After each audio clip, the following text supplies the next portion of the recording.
Loneliness is often described as painful, empty, or something to escape, but for some people, loneliness feels strangely safe, even comforting. It might sound contradictory, but it's more common than you think. For many, loneliness becomes a kind of emotional refuge. When life feels overwhelming, when relationships become complicated, when trust has been broken, or when the world simply asks too much, being alone offers something that few things can: control. In solitude, there are no expectations, no one to disappoint, no one to judge, no one to leave. Psychologists call this self protective withdrawal. It's when people choose emotional distance to avoid potential pain. Over time, the brain begins to associate aloneness not with sadness, but with safety. And safety, even if it comes with isolation, can feel better than vulnerability. This is especially true for people who have experienced emotional neglect, abandonment, or chronic rejection. Their nervous systems adapt.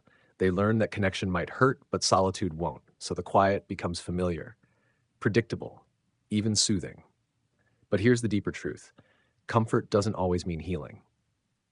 Just because something feels safe doesn't mean it's what we truly need. Loneliness that starts as protection can become a prison.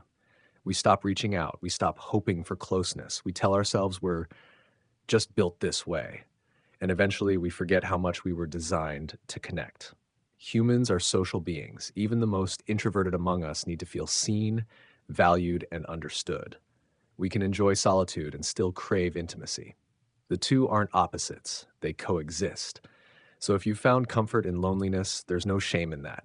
It might have kept you safe, it might have helped you survive, but you don't have to stay there.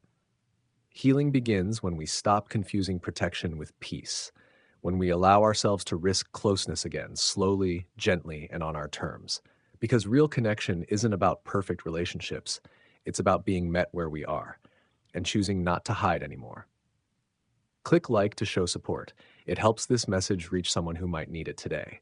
And if this spoke to you, you've already found a place to begin again. Find your spark.